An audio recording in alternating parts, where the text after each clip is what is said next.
কৃষ্ণ আমি সিদিনাখন গৈছিলোঁ নহয় হয় দাদা এতিয়া আৰু গেটখন এইখন নোখোলোঁ আৰু ওপৰ দিয়ে লৈ যাওঁ হ'ব নহয় হয় হয় এই তাৰমানে দাদাৰ গা ভাল নাই এই তাই অলপ গাটো বেয়া আছে আজি 4 দিনমানৰ পৰা বেড ৰেষ্টতে আছে দেই ওপৰ দি লৈ লওঁ ওপৰ দি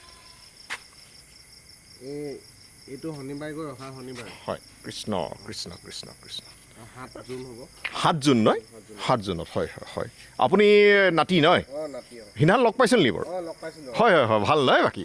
হয় হয় ঠিক আছে ধন্যবাদ তেখেতৰ আত্মাই শান্তি পাওক কৃষ্ণ কৃষ্ণ কৃষ্ণ কৃষ্ণ কৃষ্ণ